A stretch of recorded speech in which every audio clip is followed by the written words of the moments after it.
بسم اللہ الرحمن الرحیم اللہم انفعنا بما علمتنا وعلمنا ما ينفعنا اللہم الہمنا مراشد امورنا وقنا شرور انفسنا ربنا تقبل منا انك انت السمیع العلیم.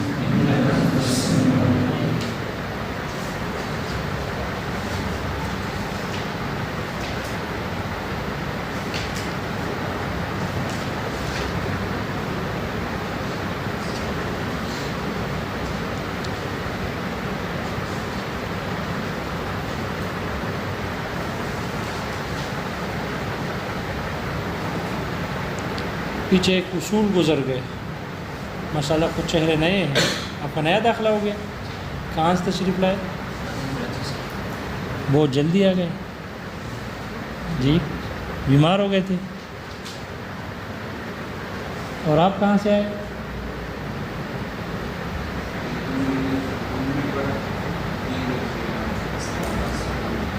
اچھا، ابھی کہاں سے آئے؟ سوان سے؟ منگلو سے. پیچھے ایک اصول بیان ہو گیا،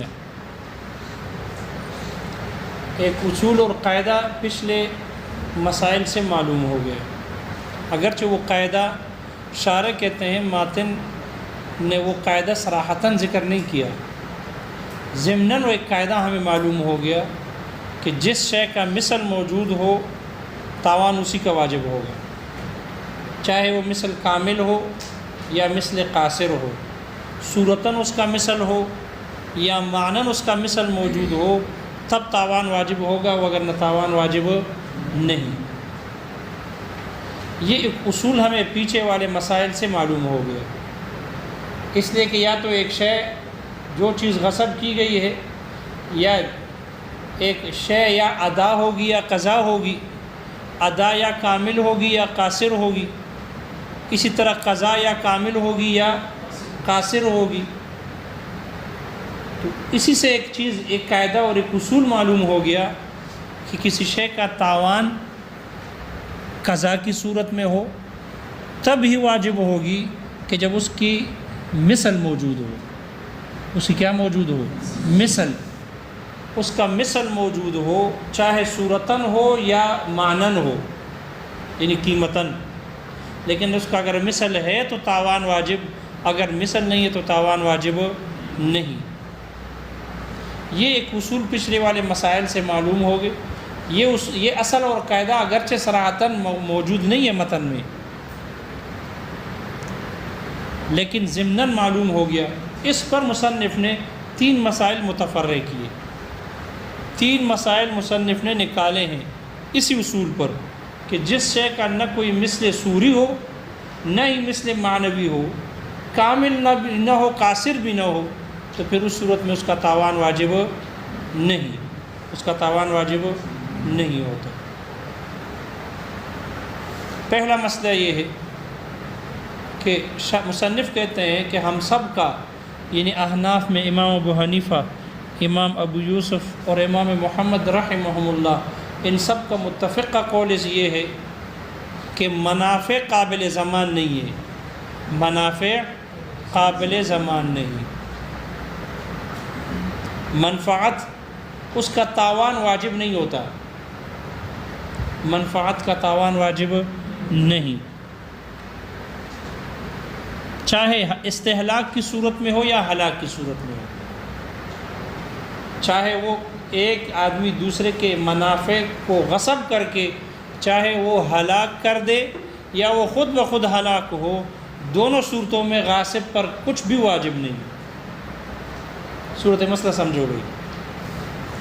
ایک آدمی نے دوسرے سے جانور کو، مثال کے طور پر گھوڑے کو غصب کیا، گھوڑا غصب کر کے پھر اس کو 1 مہینہ، 1 ہفتہ، 2 ہفتے اس کو استعمال کرتا رہا، اس پر سواری کرتا رہا. گھوڑا جس وصف پر تھا اسی وصف پر پھر گھوڑے کو غاصب نے مالک کو واپس کر دیا، لوٹا دیا. یعنی گھوڑے میں ظاہری طور پر کوئی نقص نہیں آیا، جس صفت پر غصب کیا اس صفت پر واپس کیا۔ لیکن یہ جو 1 ہفتہ، 1 مہینہ، 2 مہینے غاصب نے اس گھوڑے سے نفع حاصل کیا، اس پر سواری کرتا رہا، وہ ہے منفعت، اس کا تاوان۔ اگر اس کو استعمال کیا ہے، اس پر سفر کیا ہے، مصنف کہتے ہیں چونکہ یہ منفعت ہے، گھوڑے سے نفع اٹھایا اس نے، اس لیے اس کا تاوان واجب نہیں، اس کا تاوان واجب نہیں ہے۔ یا وہ گھوڑا انہوں نے سفر نہیں کیا، اس پر اس کو استعمال نہیں کیا، بلکہ اس کو گھر میں باندھ کے رکھا، گھوڑا غصب کر کے گھر میں باندھ کے رکھا، 1 ہفتہ 1 مہینہ اس کے قید خانے میں، استبل خانے میں موجود رہا، نہ ہی اس پر سفر کیا اور نہ ہی اس کو آزاد چھوڑا، بلکہ قید کیا۔ تو اب یہ جو 1 مہینہ یا 1 ہفتہ اس نے گھوڑے کو باندھ کے رکھا ہے، اگر یہ مالک کے ہاں ہوتا تو وہ ان سے نفع حاصل کرتا، لیکن غاصب نے غصب کیا، لہذا اس گھوڑے کے منفعت ضائع ہو گئے، اس گھوڑے کے کیا ہو گئے؟ منفعت جو سواری کرنی تھی وہ 1 مہینے کے 1 ہفتے کے ضائع ہو گئے۔ اب اس منفعت پھر جب اس نے گھوڑا واپس کیا غاصب نے مالک کو، اسی وصف پر کیا جس وصف پر غصب کیا تھا، گھوڑے میں ظاہری طور پر کوئی نقصان نہیں تھا، تو ادا ہو گئی۔ لیکن یہ جو نے منفعت ضائع کیے، گھوڑا 1 ہفتہ یا 1 مہینہ ان کے ہاں بندہ رہا، نہ ہی اس نے سفر کیا نہ اس نے آزاد چھوڑا، تو یہ جو منفعت ضائع ہو گئے، اس کا تاوان غاصب پر واجب نہیں ہے۔ یہ منفعت ہے، گھوڑے کی منفعت تھی جو اس نے استعمال کیے، استہلاک کیے، اتلاف کیا اس کا، تب بھی تاوان واجب نہیں۔ اور اگر اس نے گھر میں باندھ کے رکھا ہے، نہ اس پر سواری کی، نہ اس کو آزاد چھوڑا، تو یہ منافع ضائع ہو گئے اس گھوڑے کے، اس لیے اس منافع کا بھی تاوان واجب نہیں۔ کیوں؟ اس لیے کہ منفعت ایسی شے ہے کہ اس کا مثل موجود نہیں ہے، اس کا مثل موجود نہیں، اور جس شے کا مثل موجود نہ ہو وہ قابل زمان نہیں ہے، اس کا تاوان واجب نہیں ہے۔ منافع قابل زمان کیوں نہیں ہے؟ اس لیے کہ اس کا مثل نہیں ہے۔ شارع کہتے ہیں اس کا مثل کیا ہوگا اگر ہم تاوان واجب کریں؟ اگر ہم منافع کے لیے منافع ہی کو مثل بنا دے تب بھی ناجائز ہے، اس لیے کہ منافع بھی منافع کا مثل نہیں ہو سکتے۔ مثال ہم یہ نہیں کہہ سکتے کہ غاصب نے مالک کے گھوڑے کو 1 مہینے استعمال کیا، اب غاصب مالک کو اپنا گھوڑا دے دے تاکہ وہ اس کو 1 مہینے استعمال کر لے، جتنے مسافت جتنے سفر اس نے گھوڑے سے اس گھوڑے پر کیا ہے اتنے ہی سفر غاصب کے گھوڑے پر بھی کر لے، نہیں کر سکتے۔ کیوں؟ اس لیے کہ یہ منفعت اگر مالک غاصب کے گھوڑے کو سواری کرے گا تو یہ منفعت اس منفعت کے جو غاصب نے غصب کیا تھے اس کا مثل نہیں ہو سکتے، اس کا مثل نہیں، اس لیے کہ سوار میں فرق ہوتا ہے، اس لیے کہ رفتار میں فرق ہوتا ہے، اس لیے کہ علاقے میں فرق ہوتا ہے۔ غاصب نے اگر غصب کیے ہیں تو اور اس نے اس پر سواری کی ہے، ہو سکتا ہے وہ ڈرائیور ہو، گھڑ سوار ہو، اور جو ڈرائیور ہوتا ہے گھڑ سوار ہوتا ہے، ماہر ہوتا ہے، تو وہ سفر بھی کرتا ہے، گھوڑے کو تکاتا بھی نہیں ہے، اور سفر بھی ہو جاتا ہے، گھوڑے میں کوئی نقصان نہیں آتا۔ اور اگر ہم کہیں گے غاصب اپنا گھوڑا مالک کو دے دے تو ہو سکتا ہے وہ مالک اناڑی ہو، وہ جب اناڑی آدمی گھوڑا چلائے گا اس پر سفر کرے گا تو پھر گھوڑے کو بھی تکائے گا، مروائے گا اور خود بھی مرے گا۔ بے شک جتنا سفر انہیں طے کیا ہے اس گھوڑے پر اتنا ہی سفر وہ اختیار کر لے، لیکن ظاہر بات ہے علاقے میں فرق آتا ہے۔ غاصب نے اندازے میں اس کو دوڑایا ہوگا، اس کی سپیڈ ہلکی ہوگی، اور یہ جب دوڑائے گا تو اس کی سپیڈ تیز ہو، تو رفتار میں علاقے کے اعتبار سے اور گھڑ سوار کے اعتبار سے دونوں میں فرق ہے۔ جب دونوں میں فرق ہے تو ایک کے منافع دوسرے کے منافع کی مثل نہیں ہو سکتے. اس لیے کہتے ہیں چابی تو دیتا ہوں آپ کو موٹر سائیکل کی، لیکن آپ نے نہیں چلانا. اس لیے کہ آپ اناڑی ہو، کسی ڈرائیور کو لے آؤ، اس کو چابی دے دیں گے، وہ آپ کو لے جائے گا. اس لیے کہ جب ڈرائیور آدمی ہوگا تو وہ موٹر سائیکل یا گاڑی کا خراب نہیں کرے گا، سفر بھی ہو جائے گا اور گاڑی بھی خراب نہیں ہوگی. اناڑی کو دے گا تو وہ نہ کڈا دیکھے گا نہ پتھر دیکھے گا، اور بس ہر جگہ اس کو چڑھا کے رکھے گا، تو اس سے گاڑی کا کباڑا ہوگا. گاڑی کا کیا ہوگا؟ کباڑا ہوگا. اس لیے جب گھوڑ سوار کے اور ڈرائیور کے اعتبار سے فرق پڑتا ہے تو ایک کی منفعت جو گھوڑے سے استعمال کی انہوں نے، وہ دوسرے کے منفعت کی مثل نہیں ہو سکتی. نہ ہی سفر میں ہو سکتی ہے اتلاف کی صورت میں، نہ ہی گھر میں باندھنے کے اعتبار سے ہو سکتی ہے. اگر اس نے سفر نہیں کیا غاصب نے اور گھوڑا اٹھا کر اس کو گھر میں باندھ کے رکھا، تو ہم یہ نہیں کہہ سکتے غاصب کو کہ تم بھی اس کو گھوڑا دے دو مالک کو کہ وہ بھی گھر میں 1 مہینہ 1 ہفتہ باندھ کے رکھے. نہیں، دونوں کے محبوس ہونے میں بھی، حبس روکنے میں بھی، قید میں بھی فرق ہے. ہو سکتا ہے ایک نے استبل خانے میں باندھ کے رکھا ہو، اور استبل خانہ جو ہوتا ہے اس میں ہوا کا اور پانی کا اور گھاس وغیرہ کا انتظام اچھا ہوتا ہے، اور جب دوسرا اس کو باندھ کے رکھے گا قید خانے میں تو ہو سکتا ہے وہ استبل خانہ نہ ہو. تو اس کے حبس میں اور حبس میں فرق پڑ گیا. لہذا وہاں ہوا کا، پانی کا اور گھاس وغیرہ کا انتظام اس انداز میں نہیں ہوگا. اس لیے دونوں کے قید میں فرق ہے. دونوں کے قید میں کیا ہے؟ فرق. لہذا ہم یہ نہیں کہہ سکتے کہ چونکہ غاصب نے مالک کے گھوڑے کو قید رکھا 1 مہینہ، اب غاصب بھی اپنا گھوڑا دے دے تاکہ وہ مالک اس کو قید کے رکھے. نہیں، دونوں کی قید میں فرق پڑتا ہے. اس لیے وہ جو منفعات غاصب نے غصب کیے قید کر کے، وہ منفعات ضائع ہو گئے، ہلاک ہو گئے، اس کا تاوان واجب نہیں. تو منافع کا مثل نہیں، اس کا مثل نہ ہونا سمجھ میں آ گیا بھائی. شارح کہتے ہیں جب منافع کا مثل نہ ہوئے، منفعات بھی منفعات کی مثل نہیں، اور مال بھی منافع کا مثل نہ ہونا، وہ تو ظاہر ہے. ایک جگہ منفعات ہے، دوسری طرف مال ہے یا عین شے ہے. اس نے اس کے گھوڑے کو 1 مہینے استعمال کیا، اس کے بدلے میں اس کو 5 کتابیں دے دو. کتاب ایک عین شے ہے، عین ہے، اعیان ہے. وہاں منافع ہے، وہ جواہر، وہ اعراض ہوتے ہیں، اور یہ اعیان ہے، کتابیں ہیں، یا یہ الماری ہے، یا یہ کچھ اور عین اعیان میں سے کوئی اور شے ہے، یا کہہ دے کہ مال ہے. تو جو مال ہے یا اعیان ہے، یہ منافع کا مثل نہ ہونا ظاہر ہے. اس لیے کہ ایک جانب اعراض ہے اور دوسری جانب جواہر ہے، اعیان ہے، اور دونوں میں کیا ہے؟ دونوں میں فرق ہے یا نہیں؟ اعراض، منافع اعراض ہیں، وجود میں آتے ہی فنا ہو جاتے ہیں. لا تبقى زمانین، 2 زمانے باقی نہیں رہ سکتے. جب وہ گھوڑے پر سواری کر رہا تھا، جب اس نے گھوڑے کو باندھ رکھا تھا، تو گھوڑے کے منفعات وجود میں آ کر ختم ہو رہے تھے.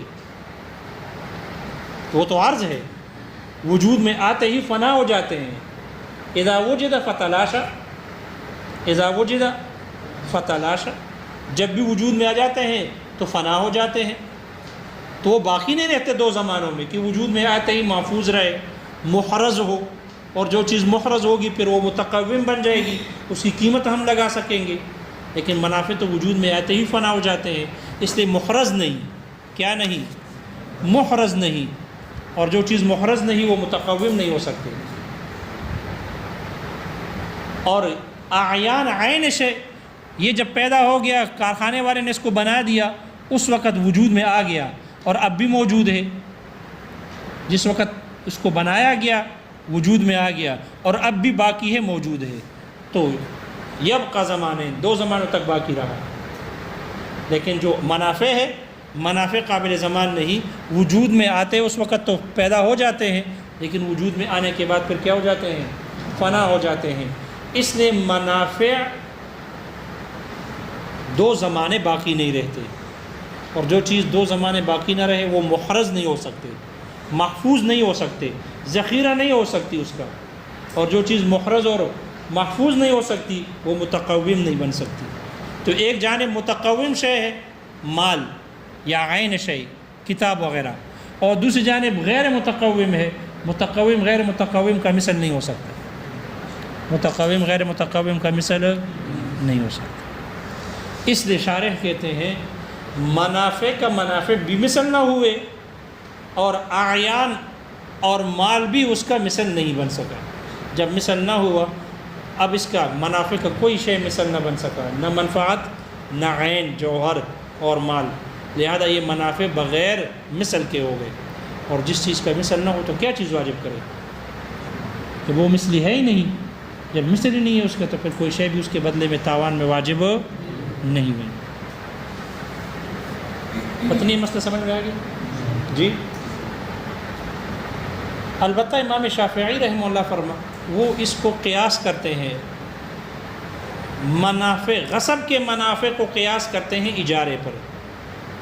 امام شافعی رحمہ اللہ فرماتے ہیں منافع تو قابل ضمان ہے اجارے میں، اجرت میں کیا ہوتی ہے؟ ایک کا گھوڑا، مجھے 5 میل کے لیے گھوڑا چاہیے، لہذا 5 میل کے لیے وہ گھوڑا لے لیتا ہے اجارے پر، اس کے عوض میں اجرت واجب ہو جاتی ہے۔ دکانیں مارکیٹیں کھلی ہے رینٹ پر گاڑی دینے کے لیے، تو یہ ساری اجرت ہے۔ گاڑی ایک کی ہے، دوسرا اس کو لے جاتا ہے، 3-4 دن سیر کر کے گھما پھرا کر پھر لے آتے ہیں اور پھر اس کو اس کے 3-4 دنوں کے کرایہ اجرت دے دیتے ہیں۔ تو امام شافعی رحمہ اللہ غصب کے منافع کو قیاس کرتے ہیں اجرت کے منافع پر۔ وہ کہتے ہیں وہاں دیکھو منافع قابل ضمان ہے، ایک آدمی نے دوسرے کے گھوڑے کو استعمال کیا، دوسرے کے موٹر سائیکل اور گاڑی کو کرائے پر لے لیا، تو جتنے مقام تک کے لیے کرائے پر لیا ہے، مقام تک کے لیے لیا ہے اس تک کے کرایہ واجب ہو جاتا ہے۔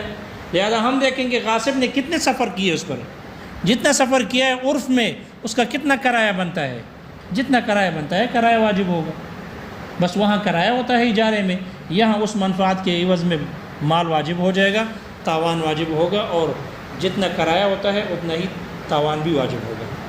یہ کون فرماتے ہیں؟ امام شافعی رحمہ اللہ غصب کے منافع کو اجرت کے منافع پر قیاس کرتے ہیں۔ وہ کہتے ہیں منافع قابل ضمان ہے وہاں پر، جب قابل ضمان ہے اس لیے کہ منافع کو شریعت نے اجرت میں، اجارے میں شریعت نے منافع کو اعیان باقیہ کا حکم دیا ہے، یعنی یہ ان چیزوں کی طرح ہو گیا جو باقی رہتے ہیں، اور جو چیز باقی رہتی ہے وہ محفوظ ہے، وہ متقوم ہے، اور متقوم کے عوض میں مال ہوتا ہے، اس کے عوض میں کیا ہوتا ہے؟ مال واجب۔ لہذا جب اجارے میں منافع اعیان باقیہ کی طرح ہے شریعت کی نگاہ میں، تو پھر غصب میں بھی کیا ہوں گے؟ یہاں بھی منافع اعیان باقیہ کے حکم میں ہوں گے، یعنی 2 زمانے باقی رہیں گے، عین کی طرح ہو جائے گا، اور عین شے قابل ضمان ہے، اگر کوئی اس کو ضائع کر دے تو اسی طرح اس غصب کے منافع بھی قابل ضمان ہوں گے۔ امام شافعی رحمہ اللہ کا قیاس سمجھ میں آ گیا؟ وہ غصب کے منافع کو اجارے کے منافع پر کیا کرتے ہیں؟ قیاس کرتے ہیں کہ وہاں پر جیسے کرایہ واجب، یہاں پر بھی اسی کے مطابق غصب تاوان واجب ہوگی۔ شارح کہتے ہیں اجارے کو منافع، غصب کے منافع کو اجارے کے منافع پر قیاس، یہ قیاس مع الفارق ہے، یہ قیاس درست نہیں۔ کیوں؟ اس لیے کہ اجارے میں جو منافع کے عوض میں تاوان واجب کیا گیا، کرایہ جو واجب ہوتا ہے وہ خلاف قیاس ہے، وہ خلاف قیاس ہے۔ اس لیے کہ قیاس کا تقاضا یہ ہے کہ جس شے کا مثل موجود ہو اس کا تاوان واجب، جس کا مثل نہ ہو اس کا تاوان بھی واجب نہیں۔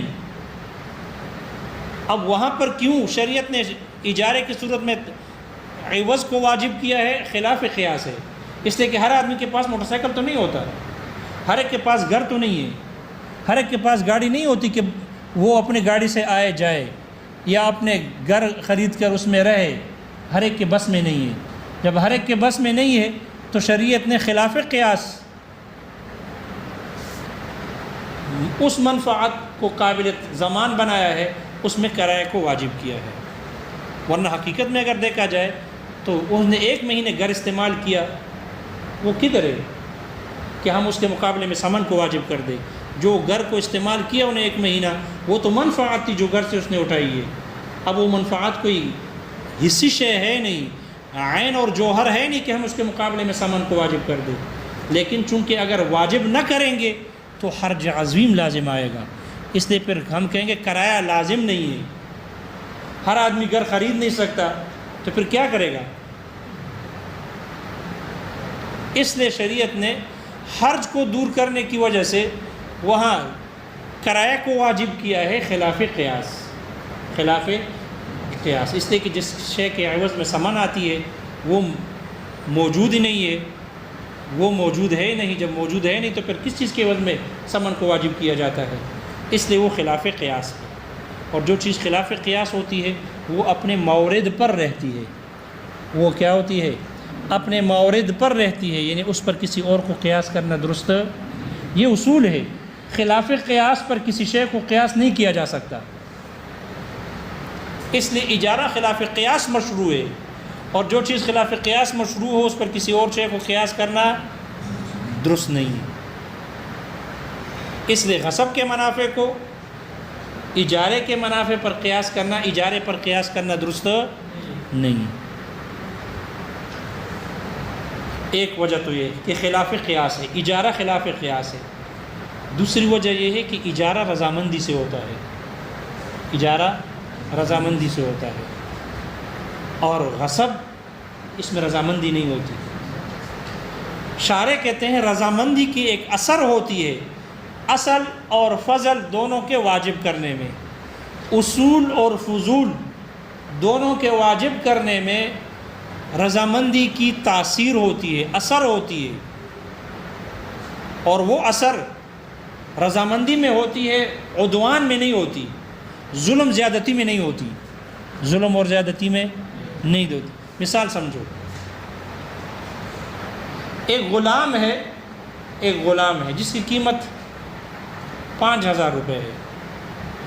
5,000 مالیت کا غلام مشتری نے اپنی مرضی سے 50,000 کا خرید لیا. بے جائز ہے ناجائز ہے؟ جی بے جائز ہے. بھئی تم نے یہ گاڑی اتنی مہنگی کیوں خریدی؟ میری مرضی تھی، اللہ نے بہت کچھ دیا. بعض لوگ بڑائی میں آ جاتے ہیں، جانور بہت مہنگا لے لیتے ہیں. بھئی یہی جانور تو ہم لائے ہیں 1 لاکھ کا، آپ نے 3 لاکھ کا کیوں خریدا؟ بس خرید لیا، اچھا لگا خرید لیا. تو 5,000 کا غلام یہ اصل قیمت ہے، اور 50,000 میں جو 45,000 ہو گئے وہ زیادتی ہے. دیکھو رضامندی کا ایک اثر ہے، اصل قیمت واجب کرنے اور زیادتی واجب کرنے میں رضامندی کا ایک اثر ہے. یہ رضامندی میں ہے لیکن ظلم اور عدوان میں نہیں ہے. لہذا اگر یہی 5,000 کے غلام کو کسی نے غصب کر لیا اور پھر ہلاک کر دیا یا ہلاک ہو گیا غاصب کے ہاں، تو غاصب پر کتنے 50,000 واجب ہوں گے؟ 5,000 واجب ہو گئے، 5,000 واجب ہے. غاصب مالک یہ نہیں کہہ سکتا کہ اس کو تو میں 50,000 کا بھی بیچ سکتا تھا، اس لیے 50,000 واجب ہو. ایسا نہیں. کیوں؟ اس لیے کہ وہاں ظلم اور زیادتی ہے. ظلم اور زیادتی میں اس کا کوئی اثر اصل کے واجب کرنے میں تو ہے لیکن فضل کے واجب کرنے میں نہیں ہے. اس لیے شارع کہتے ہیں اجارے غصب کے منافع کو اجارے کے منافع پر قیاس درست نہیں، اس لیے کہ وہاں رضامندی سے اجارہ منعقد ہوتا ہے اور کرایہ عوض واجب ہو جاتا ہے. اور ظلم اور زیادتی، یہ غصب جو ہے یہ ظلم اور زیادتی ہے، عدوان ہے، لہذا اس کا کوئی اثر نہیں ہوگا. اصل کے واجب ہونے میں تو ہے لیکن فضل کے واجب ہونے میں کوئی اثر نہیں ہوگا. معلوم ہوا غصب کے منافع میں اور اجارے کے منافع میں دونوں میں فرق ہے. دونوں میں کیا ہے؟ فرق. جب دونوں میں فرق ہے تو اس فرق کے ہوتے ہوئے غصب کے منافع کو اجارے کے منافع پر قیاس کرنا درست نہیں. یہ قیاس مع الفارق ہے. پتہ نہیں یہ جواب سمجھ میں آ گیا؟